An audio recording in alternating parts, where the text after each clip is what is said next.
BBC Bangla. এখন রাত 10:30। একটু পরেই শুনবেন সর্বশেষ বিশ্ব সংবাদ। আপনারা বিবিসি শুনছেন ঢাকায় FM 100, চট্টগ্রামে 88.8, রাজশাহীতে 88.8। আপনারা যেখানে আছেন, বিবিসি আপনার সাথেই আছে।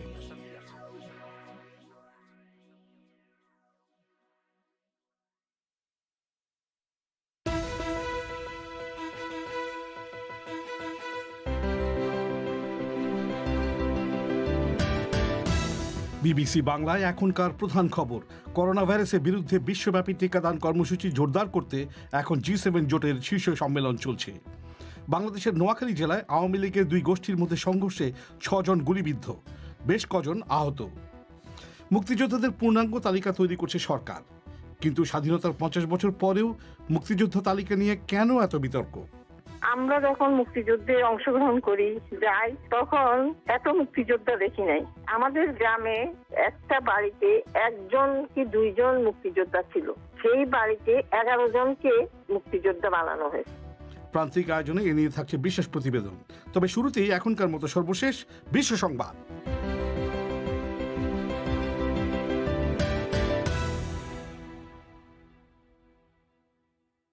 বিবিসি বাংলা বিশ্ব সংবাদ পড়ছি মানসী বড়ুয়া। করোনা ভাইরাস মহামারীর বিরুদ্ধে বিশ্বব্যাপী টিকাদান কর্মসূচি জোরদার করার লক্ষ্যে উন্নত দেশগুলোর জোট G7-এর একটি ভার্চুয়াল শীর্ষ সম্মেলন এখন চলছে। ব্রিটিশ প্রধানমন্ত্রী বরিস জনসনের আমন্ত্রণে এই সম্মেলন থেকে দরিদ্র দেশগুলোর জন্য জাতিসংঘের কোভ্যাক্স প্রকল্পে প্রেসিডেন্ট বাইডেনের পক্ষ থেকে $400 কোটি প্রতিশ্রুতি আসবে বলে আশা করা হচ্ছে। ইউরোপীয় কমিশনের সভাপতি উর্সুলা ভন ডার লিয়েনের তরফ থেকে ইইউর অর্থ দ্বিগুণ করে $120 কোটি ঘোষণা করা হবে বলে মনে করা হচ্ছে। দারিদ্র্য বিরোধী আন্দোলনকারীদের একটি জোটের গবেষণা বলছে, ধনী দেশগুলো প্রয়োজনের তুলনায় অনেক বেশি টিকা কিনে রেখেছে, কিন্তু 100টিরও বেশি দেশে টিকাদান এখনো শুরুই হতে পারেনি।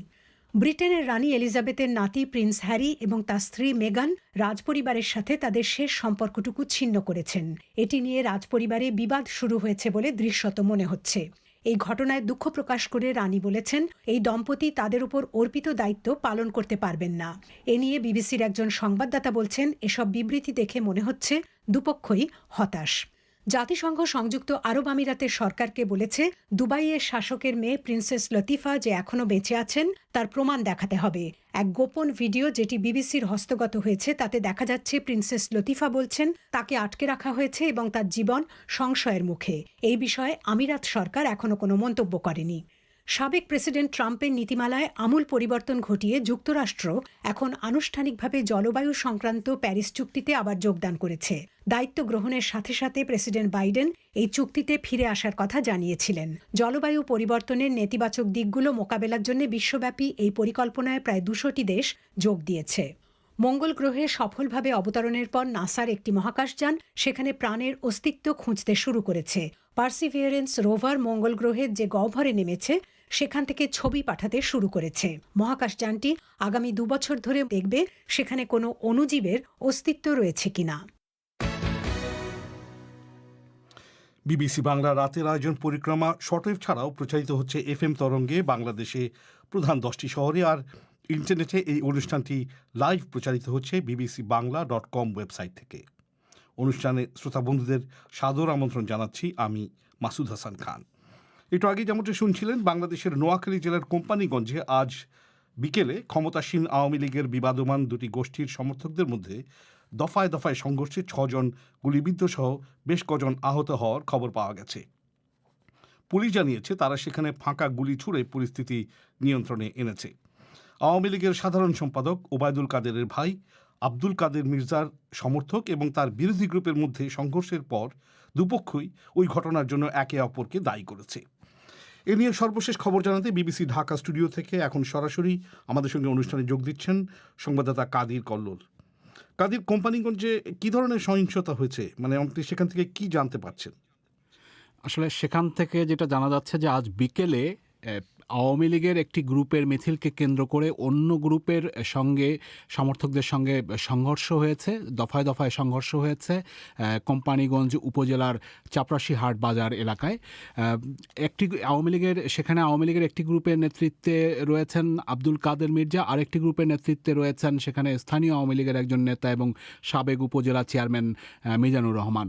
এই দুই অংশের মধ্যে সেখানে মিজানুর রহমানের নেতৃত্বাধীন অংশ সেখানে প্রথমে মিছিল বের করে, সেই মিছিলের সঙ্গে পরে আব্দুল কাদের মির্জার নেতৃত্বাধীন অংশ তার সমর্থকরা সেখানে আবার মিছিল নিয়ে আসে। দুই পক্ষের মধ্যে সেখানে সংঘর্ষ হয়, পাল্টা ধাওয়ার ঘটনা ঘটে, পরিস্থিতি একেবারে চরম একটা উত্তেজনাকর পরিস্থিতি হয় এবং একেবারে রণক্ষেত্র তৈরি হয়, এরকম স্থানীয় পুলিশ সেখান থেকে জানিয়েছেন। স্থানীয় পুলিশ জানিয়েছেন যে পরিস্থিতি তারা লাঠিচার্জ করে প্রথমে পরিস্থিতি সামাল দেওয়ার চেষ্টা করেন, কিন্তু তাতেও পরিস্থিতি যখন অনেক খারাপ হয়ে যায় তখন পুলিশের পক্ষ থেকে কয়েক রাউন্ড ফাঁকা গুলি ছোড়া হয়েছে, এটা পুলিশের পক্ষ থেকে জানানো হয়েছে। তবে সন্ধ্যার পর পরিস্থিতি সেখানে নিয়ন্ত্রণে, এমনটাই পুলিশ বলছে। কাদির, এই ঘটনায় যারা হতাহত হয়েছেন তাদের অবস্থা এখন কি? যারা আহত হয়েছেন তাদেরকে আসলে সেখানে স্থানীয় কোম্পানিগঞ্জ স্বাস্থ্য কমপ্লেক্স, সেখানে তাদেরকে প্রথমে চিকিৎসা দেওয়া হয়েছে, প্রাথমিক চিকিৎসা। যারা আহত হয়েছেন তাদের মধ্যে 2-3 জনের অবস্থা বেশ গুরুতর বলে সেখানকার পুলিশ জানিয়েছেন। তাদেরকে এখন কোম্পানিগঞ্জের সেই স্বাস্থ্য কমপ্লেক্স থেকে নোয়াখালী জেলা শহরে যে জেনারেল হাসপাতাল আছে সেখানে তাদেরকে নিয়ে আসা হয়েছে এবং সেখানে তাদেরকে চিকিৎসা দেওয়া হচ্ছে, সেটাই জানা যাচ্ছে। কোম্পানিগঞ্জে একটা ক্ষমতার দ্বন্দ্ব বেশ কিছুদিন ধরেই চলছিল, তো এই যে সংঘর্ষ যেটা আজকে বিকেলে ঘটলো তার পেছনে কি কারণ রয়েছে, কেন এই সংঘর্ষ হলো? নোয়াখালী জেলার পুলিশ সুপার মোহাম্মদ আলমগীর হোসেন তিনি জানিয়েছেন যে আব্দুল কাদের মির্জা অনেকদিন ধরেই স্থানীয় আওয়ামী লীগ নেতাদের অনেকের বিরুদ্ধেই নানা রকম বক্তব্য দিয়ে আসছিলেন। তার এসব বক্তব্যের বিরুদ্ধে সেখানকার আওয়ামী লীগের আরেকজন নেতা মিজানুর রহমান বাদলের নেতৃত্বাধীন অংশ শুক্রবার বিকেলে এই কোম্পানিগঞ্জের একটি বাজার এলাকায় মিছিল করে। তখনই দুপক্ষের মধ্যে কয়েক দফা সংঘর্ষ বা ধাওয়া পাল্টা ধাওয়ার ঘটনা ঘটে। আসলে গত মাসে কোম্পানিগঞ্জের বসুরহাট পৌরসভার নির্বাচনে আওয়ামী লীগের প্রার্থী হিসাবে আবারও মেয়র নির্বাচিত হয়েছেন আব্দুল কাদের মির্জা। সেই নির্বাচনী প্রচারণা থেকেই তিনি নোয়াখালী অঞ্চলের আওয়ামী লীগ এমপি এবং নেতাদের অনেকের সমালোচনা করে বক্তব্য দিয়ে আসছিলেন এবং তিনি সেই সব বক্তব্য দিয়ে দেশ জুড়ে ব্যাপক আলোচনায় আসেন। গত কয়েকদিন ধরে তিনি স্থানীয় প্রশাসন এবং পুলিশ প্রশাসনের বিরুদ্ধে তার বিরোধী অংশকে সহযোগিতা করা সহ নানা অভিযোগ করছেন। কাদের মির্জা তার সমর্থকদের নিয়ে দুদিন আগেই কোম্পানিগঞ্জ থানার সামনে অবস্থান কর্মসূচিও পালন করেছেন। গত বৃহস্পতিবার তার সমর্থকরা কোম্পানিগঞ্জে অর্ধদিবস হরতালও করেছে। এসবের প্রতিবাদে অন্য একটি গ্রুপ মিজানুর রহমানের স্থানীয় নেতা আওয়ামী লীগের মিজানুর রহমানের নেতৃত্বে তারা আজকে মিছিল করতে গেলে এই সংঘর্ষটা হয়, দুপক্ষের সংঘর্ষ হয়েছে। আপনাকে অনেক অনেক ধন্যবাদ। ঢাকা থেকে খবর দিচ্ছিলেন সংবাদদাতা কাদির কল্লোল। লেবানন থেকে আজ 419 জন প্রবাসী শ্রমিক বাংলাদেশে ফেরত এসেছেন। গত কয়েক বছর ধরে লেবাননের আর্থসামাজিক পরিস্থিতি এবং সর্বশেষ করোনা ভাইরাস মহামারীর ফলে সেখানে অবস্থান করা বাংলাদেশি শ্রমিকদের জন্য আরও কঠিন হয়ে পড়েছে। যারা ফেরত এসেছেন তারা বলছেন এখনও হাজার হাজার বাংলাদেশি শ্রমিক ফেরত আসার জন্য লেবাননে অপেক্ষা করছেন। তাদের সম্পর্কে খোঁজ খবর করছিলেন সংবাদদাতা ফারহানা পারভিন। শুনুন তার প্রতিবেদন। নরসিংদীর সাথী আক্তার লেবাননের বৈরুতে থাকতেন 12 বছর ধরে। আজ যে বিমানটি 400-র বেশি যাত্রী নিয়ে বৈরুত থেকে বাংলাদেশে এসেছে, সাথী আক্তার তাদের মধ্যে একজন। তিনি লেবাননের রাজধানী বৈরুতে গৃহকর্মী হিসেবে কাজ করতেন, ঘণ্টা হিসেবে কখনো কখনো শপিং মলে কাজ করতেন। তিনি বলছিলেন ঠিক কী পরিস্থিতিতে তাকে লেবানন থেকে ফেরত আসতে হয়েছে। ওইখানে একই প্রবলেম, করোনা ভাইরাস, দ্বিতীয় প্রবলেম লকডাউন, কারফিউ জারি করছে, রাস্তাঘাটে বের হওয়া যায় না। তৃতীয় প্রবলেম তো ডলারই নেই, ওই দেশে টাকার মূল্য একদমই না, এটা মনে করেন পাতা বললেও চলেন। মানে এখন যে কাজ করি আমরা, এই কাজ দিয়ে আমাদের পেটই চলে না, আর করোনা ভাইরাসের জন্য কাজই করতে পারি না। তো আমি এই বাংলাদেশের সরকার থেকে কোনো রকম হেল্প পাইনি, না ওই দেশে না এই দেশে, কোনো রকমের আমরা হেল্প পাইনি। তিনি বলছিলেন এক পর্যায়ে দেশে ফেরার জন্য আন্দোলন করেন। পরে লেবাননে বাংলাদেশ দূতাবাস থেকে তাদের কাছ থেকে জনপ্রতি $400 নিয়ে বাংলাদেশে ফিরে আসার ব্যবস্থা করে। সাথী আক্তার প্রশ্ন করেন, তারা জানেন সরকার থেকে তাদের আনা হচ্ছে, কিন্তু এই $400 কেন তাদের কাছ থেকে নেওয়া হচ্ছে? আমরা শুনছি সরকার থেকে নাকি বিমান গেছে আমাদের জন্য, তাহলে প্রশ্নটা ওই জায়গায় সরকার থেকে যদি দেওয়া হয় তাহলে $400 বর্তমানে আমাদের জন্য অনেক কিছু ছিল। লেবাননে $400 মনে করেন 2 লাখ টাকার মতো দাম ছিল। আমরা ওই $400 আমাদের কাছ থেকে এম্বাসি নিছে, নেওয়ার পরে অনেক পরিশ্রমের পরে এম্বাসি আমাদেরকে বাংলাদেশে আমাদের ফ্লাইট দিচ্ছে। আমার প্রশ্ন ওই জায়গায় সরকার থেকে প্লেন গেলে সরকারের সাহায্য করতো, আমাদের কাছ থেকে লেভেল অনেক কেন টাকা নেওয়া হয়েছে। লেবাননে গত কয়েক বছর ধরে অর্থনৈতিক অবস্থা খারাপের দিকে যাচ্ছে। দেশটির মুদ্রা লিরার মান কমে যেতে শুরু করেছে। এর মধ্যে করোনা ভাইরাস মহামারী দেশটির অবস্থা আরও নাজুক করে ফেলে। বাংলাদেশে কত শ্রমিক লেবাননে রয়েছে তার সঠিক হিসেব পাওয়া যায় না। তবে এই পরিস্থিতির কারণে 1.5 লাখ মানুষ মানবেতর জীবনযাপন করছেন বলে বেসরকারি সংগঠনগুলো জানিয়েছে। ব্রাহ্মণবাড়িয়ার মুসা মিয়ার ভাই সোহেল মিয়া লেবাননে রয়েছেন। তিনি বলছিলেন তার ভাই সেখানে অনেক খারাপ অবস্থায় রয়েছেন, কিন্তু টাকার অভাবে দেশে ফিরতে পারছেন না। সমস্যা ডলারের সমস্যা, ধরেন না কোন টাকা কিনতে গেলে ডলার ছাড়া কিনুন যায় না, কাজ করলে ঠিক মতো টাকা পাওয়া যায় না, ডলার ঠিক নাই, সব দিকে চলাফেরা কষ্ট। কোনো মতে সাগরে মাছ মুছ ধইরা কোনো মতে আসছি, তো চলতেছি কোনো মতে। তো সরকারের ইয়া না করলে, ডলার ঠিক না করলে তারা পরিস্থিতি খারাপ কষ্টই চলাফেরা কইতাছে আর দেশ আবার বলবে। লেবানন থেকে যারা দেশে ফিরে আসছে তাদের ব্যাপারে সরকার কী পরিকল্পনা করছে সেটা জানতে প্রবাসী কল্যাণ ও বৈদেশিক কর্মসংস্থান মন্ত্রণালয়ে যোগাযোগ করা হলে একজন কর্মকর্তা জানান, লেবানন থেকে যারা আসছে তাদের ব্যাপারে পর্যায়ক্রমে ব্যবস্থা নেওয়া হবে। এদিকে বাংলাদেশ সরকার প্রবাসী শ্রমিক যারা দেশে ফিরে আসছেন তাদের জন্য ঋণ সুবিধার কথা বলছে। কিভাবে সহজ শর্তে প্রবাসী কল্যাণ ব্যাংক থেকে ঋণ নেওয়া যাবে সে সম্পর্কে আজ বাংলাদেশ সরকার দেশের দৈনিক পত্রিকাগুলোতে বিজ্ঞাপনের মাধ্যমে জানিয়েছে। শুনছিলেন ফারহানা পারভিনের প্রতিবেদন। আপনারা বিবিসি বাংলা শুনছেন ঢাকায়, কুমিল্লায়, সিলেটে। আপনারা যেখানে আছেন বিবিসি বাংলা আপনার সাথেই আছে।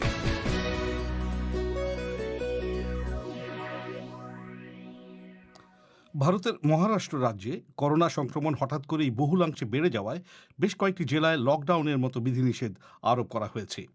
মূলত বিদর্ভ অঞ্চলের জেলাগুলি থেকেই গত এক সপ্তাহ ধরে ব্যাপক হারে করোনা সংক্রমিতের সংখ্যা বাড়ছে। দেশটির বাণিজ্যিক রাজধানী মুম্বাই শহরেও মাস্ক ব্যবহার নিয়ে কঠোর বিধিনিষেধ জারি করেছে সেখানকার কর্পোরেশন। এ নিয়ে বিস্তারিত শুনুন সংবাদদাতা অমিতাভ ভট্টশালীর কাছে। প্রায় ৭৫ দিন একটানা কোভিড সংক্রমিতের সংখ্যা কমছিল মহারাষ্ট্রে, কিন্তু গত রবিবার হঠাৎই এক লাফে ৪,০০০-এর কিছু বেশি মানুষের সংক্রমণ ধরা পড়ে নতুন করে। তারপর থেকে প্রতিদিনই লাফিয়ে বাড়ছে সংক্রমিতের সংখ্যা। বুধবার ৪,৭০০ আর বৃহস্পতিবার তা ৫,০০০ ছাড়িয়ে যায়। যে বিদর্ভ অঞ্চলে সবথেকে বেশি সংখ্যায় কোভিড আক্রান্ত পাওয়া গেছে সেখানকার দুটি জেলা অমরাবতী এবং ইয়াভাতমালে লকডাউনের মতো বিধিনিষেধ আরোপ করা হয়েছে। ইয়াভাতমালে সব স্কুল কলেজ ২৮শে ফেব্রুয়ারি পর্যন্ত বন্ধ করে দেওয়া হয়েছে। অমরাবতীর জেলা শাসক শৈলেশ নাভাল জানিয়েছেন সপ্তাহান্তে লকডাউন থাকবে পুরো জেলায়। आता हे लॉकडाऊन फक्त 1 दिवस पुरतं, शनिवारी 8 पासून रविवारी पूर्ण दिवस। মিস্টার নাভাল বলছিলেন, ক্রমবর্ধমান কোভিড সংক্রমিতের সংখ্যার কারণে শনিবার রাত থেকে সোমবার সকাল পর্যন্ত গোটা জেলায় লকডাউন থাকবে। সবাইকে লকডাউন কঠোরভাবে মেনে চলতে বলা হচ্ছে, জানাচ্ছিলেন অমরাবতীর জেলা শাসক। ওই জেলায় একটিভ করোনা পরীক্ষা কেন্দ্রে প্রায় ৭০০ জনের মধ্যে ৩৫০ জনেরই কোভিড ধরা পড়েছে বলে জানা যাচ্ছে। কর্মকর্তারা বলছেন, নাগপুর থেকে ঔরঙ্গাবাদ পর্যন্ত বিস্তৃত এলাকাতেই সংক্রমণ বেশি ছড়াচ্ছে। মুম্বাই আর নাগপুর শহরের কর্পোরেশন দুটি কড়া ব্যবস্থা নিয়েছে মানুষকে বিধিনিষেধ মেনে চলতে বাধ্য করার জন্য। যে আবাসিক ভবনে ৫ জন করোনা রোগী পাওয়া যাবে সেই বাড়িটি সিল করে দেওয়া হবে। যারা হোম কোয়ারেন্টিনে থাকবেন তাদের হাতে স্ট্যাম্প মেরে দেওয়া হবে যাতে সহজেই চিহ্নিত করা যায়। মাস্ক না পরলেই ফাইন করার জন্য কয়েকশো শিক্ষককে বিশেষ দায়িত্ব দেওয়া হয়েছে। বিশেষ করে মুম্বাইয়ের লোকাল ট্রেনে নজরদারি চালাবেন এরা। মুম্বাইয়ের মেয়র কিশোরী পেডনেকার বলছিলেন, उनको बताने वाले कि मास्क लगाओ, सोशल डिस्टेंसिंग यूज करो, नहीं तो मुंबई के लोग। মিস পেডনেকারের কথায় সবাইকে মাস্ক পরতে হবে, শারীরিক দূরত্ব বজায় রাখতে হবে, না হলে মুম্বাই এবং মহারাষ্ট্রের বাসিন্দারাই ঠিক করুন যে আবারও কড়া লকডাউনের মধ্যে পড়বেন কিনা, বলছিলেন কিশোরী পেডনেকার। মহারাষ্ট্রেই ভারতের মধ্যে সবথেকে বেশি সংখ্যায় কোভিড সংক্রমণ ছড়িয়েছে। এখনও পর্যন্ত ১৯,৮৭,০০০ মানুষ সংক্রমিত হয়েছেন এবং সংক্রমণ এখনও রয়েছে ৪২,০০০ মানুষের। মৃত্যু হয়েছে ৫১,৬৬৯ জনের। কিন্তু ডিসেম্বর থেকে টানা সংক্রমণ কমার পরে হঠাৎ করে কেন বেড়ে গেল তা জানতে চেয়েছিলাম পাবলিক হেলথ ফাউন্ডেশন অফ ইন্ডিয়ার ভাইরাস বিশেষজ্ঞ ডক্টর গিরিধর বাবুর কাছে। This is a function of both migration of the virus from one area to another doctor বাবুর কথায় ভাইরাসটা এক জায়গা থেকে অন্য এলাকায় পৌঁছিয়ে সেখানে মানবদেহে সংক্রমণ ঘটাচ্ছে। এখনও পর্যন্ত কয়েকটা অঞ্চলেই সীমাবদ্ধ রয়েছে সংক্রমণটা, কিন্তু তা সত্ত্বেও সংক্রমিতের সংখ্যা দ্রুত বাড়ছে, কারণ যে স্ট্রেনটা পাওয়া যাচ্ছে সেখানে সেটা যুক্তরাজ্যের স্ট্রেনটার মতোই খুব দ্রুত ছড়িয়ে পড়ে। একটাই আশার কথা, এই স্ট্রেনটা খুব দ্রুত ছড়ালেও মানুষের দেহে খুব বড় ধরনের ক্ষতি করতে পারে না, বলছিলেন ডক্টর গিরিধার বাবু। ভারত সরকার বলছে সারা দেশেই কোভিড সংক্রমণ নিয়ন্ত্রণে এসে গেলেও দুটি রাজ্য মহারাষ্ট্র আর কেরালা নিয়ে তারা সত্যিই চিন্তিত। শুনছিলেন অমিতাভ ভট্টশালীর প্রতিবেদন কলকাতা থেকে। বাংলাদেশে করোনা ভাইরাস টিকা নিবন্ধনে পুরুষের তুলনায় নারীর সংখ্যা অনেক কম বলে জানা যাচ্ছে। স্বাস্থ্য অধিদপ্তরের হিসেব অনুযায়ী এ পর্যন্ত প্রায় 29.5 লাখ নিবন্ধনকারীর মধ্যে নারীর সংখ্যা 11 লাখের কিছু বেশি। কর্মকর্তারা জানাচ্ছেন যে নিবন্ধন করছেন যেসব নারী, তাদেরও একটা বড় অংশ টিকা নিতে এগিয়ে আসছেন না। টিকা নেওয়ার ক্ষেত্রে নারীরা কেন পিছিয়ে পড়ছেন জানার চেষ্টা করেছেন সংবাদদাতা কাদির কল্লোল। স্বাস্থ্য অধিদপ্তরের হিসাবে দেখা যাচ্ছে টিকার নিবন্ধনে পুরুষদের সংখ্যা 60% বেশি, কিন্তু সেখানে নারীর সংখ্যা 40%-এরও কম। ঢাকার মিরপুর এলাকা থেকে একজন গৃহিণী তাসমিন আহমেদ পপির বয়স প্রায় 50 বছর, কিন্তু তিনি টিকা নিতে রাজি নন। তিনি বলেছেন টিকার ওপরই তিনি আস্থা আনতে পারছেন না। আমি যথেষ্ট পরিমাণে সচেতনতার সাথে বের হয়ে মাস্ক, স্যানিটাইজ এগুলা করি, বাট আমার টিকার উপরেই ভরসা নাই। তবে যেসব নারী নিবন্ধন করেছেন তাদের বেশিরভাগই ঢাকা, চট্টগ্রাম সহ বড় শহরগুলোতে বসবাস করেন। এর বাইরে অনেক জেলা শহর এবং উপজেলা শহরগুলোতে নারীদের নিবন্ধনের সংখ্যা অনেক কম। উত্তরের একটি জেলা বগুড়ার সারিয়াকান্দির স্বাস্থ্য কর্মকর্তা জানিয়েছেন সেই উপজেলায় 8,600 জনকে টিকা দেওয়ার টার্গেট দেওয়া হয়েছে। সেখানে এ পর্যন্ত নিবন্ধন করেছেন 1300 জনের কিছু বেশি। এই নিবন্ধনকারীদের 4 ভাগের 1 ভাগ নারী। সারিয়াকান্দি উপজেলার কনিবাড়ি ইউনিয়নের একজন কাউন্সিলর মালেকা বেগম তাঁর এলাকায় নারীদের আগ্রহী না হওয়ার কারণ ব্যাখ্যা করতে গিয়ে বলছিলেন, কারণ হচ্ছে যে পুরুষেরা, মেয়েরা বলে যে পুরুষেরাই নিয়ে আসুক টিকা, আমরা নিব না, আমরা ঘর থেকে বের হব না, আমরা কোথাও যাব না, আমরা টিকাও নিব না। ঝামেলা, রেজিস্ট্রেশন করার ঝামেলা, আর ওই যে কম্পিউটারে অনেক করে, এই জন্য করে মেয়েরা নিবে না। অনেক বুঝাইলেও শুনে না যে এই রোগ থেকে মুক্ত হবা তোমরা টিকে নেও, কয় না আমরা মরে যাই এবি যাবো। বেসরকারি উন্নয়ন সংস্থা ব্র্যাকের সংক্রামক রোগ কর্মসূচির ডাক্তার মাহফুজা রিফাত বলেছেন, নারীদের টিকা দেওয়ার আগ্রহ কম হওয়ার কারণগুলো চিহ্নিত করে সে ব্যাপারে ব্যবস্থা নেওয়া প্রয়োজন। মাত্র তো শুরু হয়েছে টিকাদান প্রক্রিয়াটা, এইটা একটা ব্যাপার। তো বাংলাদেশের প্রেক্ষিতে এটা তো খুব অস্বাভাবিক না। আর যেহেতু একটু পুরো বয়স্কদেরকে আমরা নিয়ে এসেছি, এটা তো স্বাভাবিক যে মেয়েরা আমাদের একটু কমই এগিয়ে আসে পরে। আরেকটা হতে পারে যে নিবন্ধন প্রক্রিয়াটার সাথে মেয়েরা অনেক বেশি ওরিয়েন্টেড কিনা, সেটাও একটা বোধহয় দেখা দরকার। কারণ এনআইডি দিয়ে করা, হ্যাঁ, এটা খুব সহজ একটা জিনিস হয়েছে যদিও আমাদের জন্য, যারা ঢাকা বা আরবানের মানুষের জন্য, কিন্তু আমি যদি এর বাইরে চিন্তা করি, হয়তো নিবন্ধন প্রক্রিয়াটাতে মহিলাদের অংশগ্রহণের জন্য একটু সহজতর কিছু করা যায় কিনা সেটা ভেবে দেখা যেতে পারে। এদিকে যে নারীরা নিবন্ধন করছেন তাদের মধ্যেও অনেকে টিকা নিচ্ছেন না, এমন তথ্য পাওয়া যাচ্ছে স্বাস্থ্য বিভাগের পরিসংখ্যান থেকেই। তবে স্বাস্থ্য অধিদপ্তরের ম্যানেজমেন্ট ইনফরমেশন সেন্টার MIS এর পরিচালক মিজানুর রহমান বলেছেন, নারীদের মধ্যেও আগ্রহ এখন বাড়ছে বলে তারা মনে করছেন। এখন কিন্তু দেখেন আপনি, মেয়েরা ব্যাপক হারে এগিয়ে আসতেছে, সেটা আমরা বুঝতে পারতেছি টিকা দেওয়ার সংখ্যা দেখে। যেমন গতকালের রিপোর্টটা আপনি দেখেন মেয়েদের সংখ্যা কিন্তু এর আগে থেকে অনেক বেড়ে গেছে। স্বাস্থ্য অধিদপ্তরের মহাপরিচালক অধ্যাপক আবুল বাশার মোহাম্মদ খুরশিদ আলমও বলেছেন, নারীদের সংখ্যা প্রতিদিনই বাড়ছে। তবে ঢাকা সহ বড় শহরগুলো ছাড়া অন্যান্য জেলা বা উপজেলা পর্যায়ে নারীদের আগ্রহী করার জন্য প্রয়োজনে তারা বিভিন্ন পদক্ষেপও নিতে পারেন। এই ছিল কাদির কল্লোলের প্রতিবেদন ঢাকা থেকে। আপনারা শুনছেন বিবিসির অনুষ্ঠান পরিক্রমা। আপনাদের সঙ্গ দিচ্ছি আমি মাসুদ হাসান খান। আপনি কি শর্টওয়েভ রেডিওতে বিবিসির ইংরেজি অনুষ্ঠান শোনেন? অনুষ্ঠান কি পরিষ্কার শুনতে পান? যদি না পান তাহলে সমস্যাটা একটু বুঝিয়ে বলবেন। এখানে কি অন্য একটি স্টেশনে অনুষ্ঠান চলে আসছিল, নাকি যান্ত্রিক কোনো গোলযোগের শব্দ শোনা যাচ্ছিল? আপনি কোন এলাকা থেকে শুনছেন, কয়টার সময় এবং শর্টওয়েভের কোন তরঙ্গে শুনছিলেন? এসব জানিয়ে আমাদের কাছে এই ঠিকানায় লিখুন, worldservice.letters@bbc.co.uk। আবার বলছি, শর্টওয়েভে বিবিসির ইংরেজি অনুষ্ঠান শুনতে কোনো অসুবিধা হলে বিস্তারিত জানিয়ে এই ঠিকানায় লিখুন, worldservice.letters@bbc.co.uk। বাংলাদেশের সরকার বলছে এখন পর্যন্ত মুক্তিযোদ্ধাদের যতগুলো তালিকা তৈরি হয়েছে সেগুলোকে যাচাই বাছাই করে আগামী স্বাধীনতা দিবসেই প্রথমবারের মতো একটি পূর্ণাঙ্গ তালিকা ঘোষণা করা হবে। মুক্তিযোদ্ধা তালিকা নিয়ে বিভিন্ন সময়ে নানান ধরনের অনিয়মের অভিযোগ শোনা গেছে। এর মধ্যে ভুয়া মুক্তিযোদ্ধা সনদ নিয়ে সরকারি সুযোগ সুবিধা গ্রহণের অভিযোগ অন্যতম।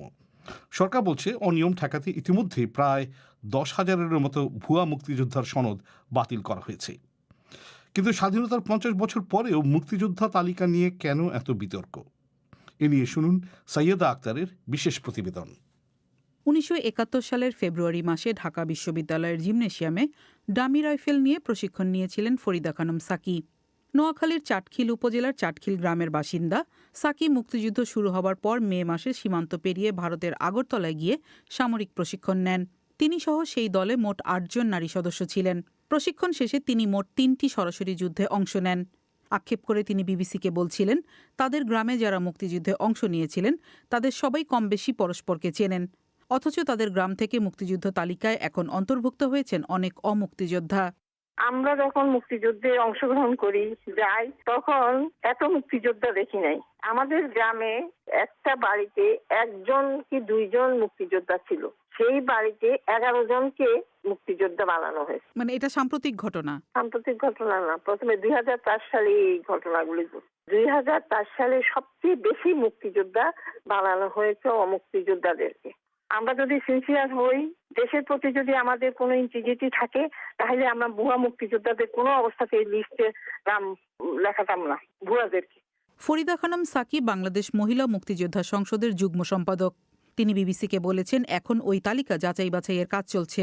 1971 সালে চট্টগ্রাম শহরে মুজিব বাহিনীর একজন কমান্ডার ছিলেন ডা. মাহফুজুর রহমান। তিনি বলছিলেন, 2020 সালের শেষ দিকে চট্টগ্রামে মুজিব বাহিনীর কয়েকজন কমান্ডার মহানগর মুক্তিযোদ্ধাদের তালিকা নিয়ে বসেছিলেন। সেখানে তারা সেই তালিকার 1/4 মুক্তিযোদ্ধাকে চিনতে পেরেছেন। আমরা এমনি 10-12 জন কমান্ডার বসছিলাম চট্টগ্রাম মহানগরের তালিকা নিয়ে। মহানগরগুলোতে ভুয়া বেশি ঢুকে, গ্রামে কিন্তু ভাবে কম ঢুকতে পারে, কারণ একজন আরেকজনকে চিনে। তো এইখানে 650 জনের ভিতর আমরা সব মিলে বোধ 150 জনকে চিনছি, আর বাকিরা কিন্তু আমাদের চিনার বাইরে মুক্তিযোদ্ধা থাকতে পারে, কারণ আমি তো সবাইকে চিনবো এমন কোনো কথা নাই। কিন্তু তাহলে খুব সহজেই চিহ্নিত করা যায় যে একটু দাবি করলে কোনো কমান্ড, তো সে তো যে কোনো একটা কমান্ডে যুদ্ধ করতে হবে। এখানে যে গ্রুপগুলো আছে 23-24টা, তাকে এই কোনো না কোনো গ্রুপের সদস্য হতে হবে। মিস্টার রহমান বলেছেন, এ বিষয়ে বিভিন্ন সময় কর্তৃপক্ষকে জানিয়ে চিঠি লেখা হয়েছে, কিন্তু যাচাই করা হবে এমন আশ্বাসের বাইরে ফলাফল তেমন পাওয়া যায়নি। বাংলাদেশে মুক্তিযুদ্ধ বিষয়ক মন্ত্রণালয়ের হিসেব অনুযায়ী এই মুহূর্তে সরকারি ভাতা ভোগ করছেন এমন মুক্তিযোদ্ধার সংখ্যা 2,05,206 জন। এর মধ্যে 1,79,774 জন মুক্তিযোদ্ধাকে মন্ত্রণালয়ের MIS নামে সফটওয়্যারের মাধ্যমে সরাসরি ভাতা পাঠানো হচ্ছে। 15ই ফেব্রুয়ারি এই নতুন পদ্ধতি চালু করা হয়েছে। মন্ত্রণালয় বলছে, তালিকার বাকি মুক্তিযোদ্ধাদের তথ্য তাদের জাতীয় পরিচয়পত্রের সাথে মিলিয়ে সংযোজনের কাজ চলছে। কিন্তু বাংলাদেশে মুক্তিযোদ্ধা তালিকা নিয়ে বিভিন্ন সময় নানা ধরনের অনিয়মের অভিযোগ শোনা গেছে। মুক্তিযোদ্ধার তালিকায় অনেক ভুয়া মুক্তিযোদ্ধা ঢুকে পড়েছে এমন অভিযোগ সরকার নিজেও স্বীকার করে। কিন্তু বাংলাদেশে ভুয়া বা অমুক্তিযোদ্ধার সংখ্যা ঠিক কত, সে বিষয়ে পরিষ্কার তথ্য নেই মন্ত্রণালয়ের কাছে। গবেষকেরা মনে করেন, মুক্তিযোদ্ধা তালিকায় অনিয়ম এবং ভুয়া মুক্তিযোদ্ধা সনদ নিয়ে সরকারি সুযোগ সুবিধা গ্রহণের যে অভিযোগ রয়েছে, তার পেছনে রাজনৈতিক এবং অর্থনৈতিক কারণ রয়েছে। গবেষক আফসান চৌধুরী মনে করেন, মুক্তিযোদ্ধার তালিকা নিয়ে বিতর্ক হওয়ার পেছনে রাজনীতির সাথে সাথে কিছু কাঠামোগত সমস্যাও রয়েছে। কারণ হচ্ছে যে আমাদের যুদ্ধের চরিত্রটা কিছুটা ছিল ইনফর্মাল।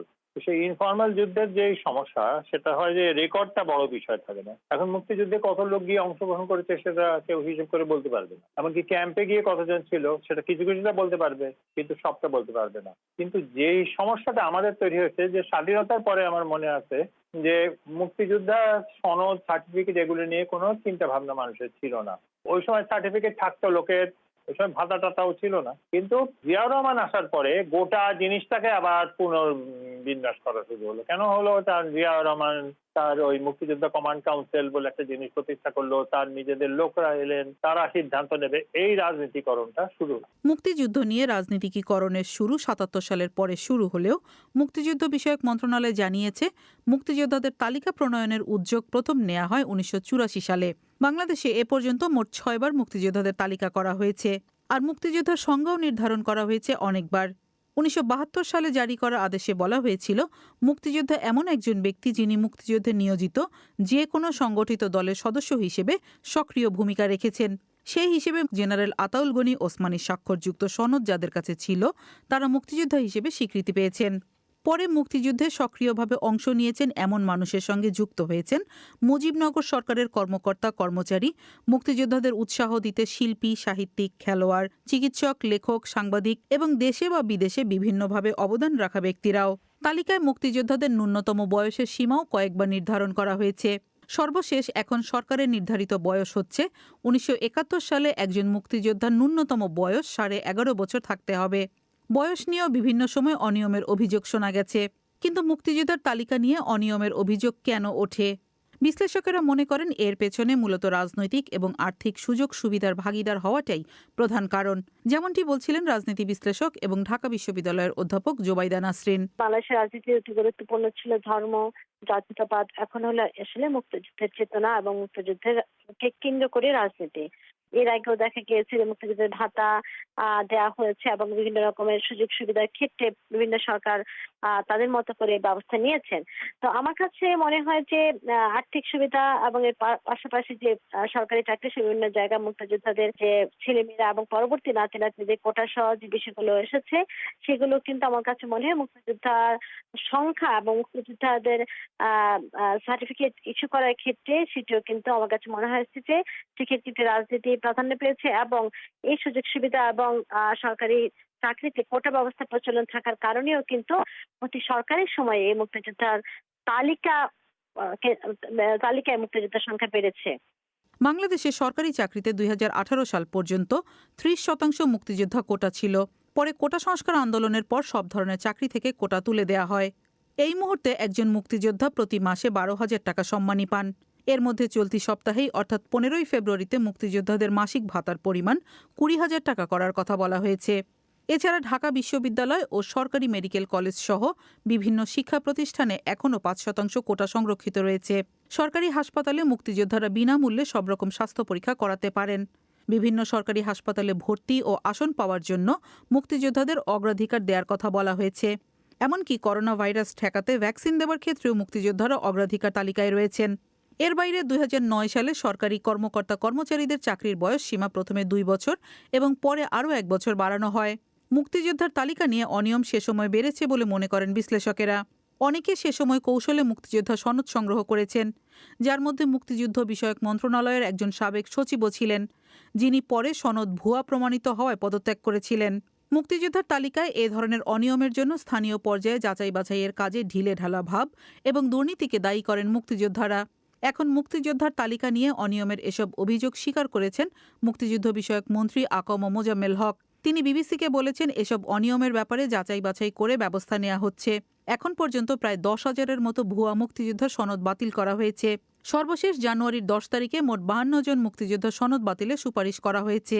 অনেক হয়তো মুক্তিযুদ্ধের সঙ্গে অনুসারে মুক্তিযোদ্ধা নন, অনেকে এরকম সপক্ষের শক্তিও হয়তো অনেকে বা অনেকে প্রতারণার আশ্রয় নিয়ে বিরোধী ছিল, এগুলো কিছু ঢুকে ছিল যেগুলো আমরা সুনির্দিষ্ট অভিযোগ পেয়েছি যাচাই বাছাইয়ের মাধ্যমে সেগুলো বাদ দেওয়া হয়েছে।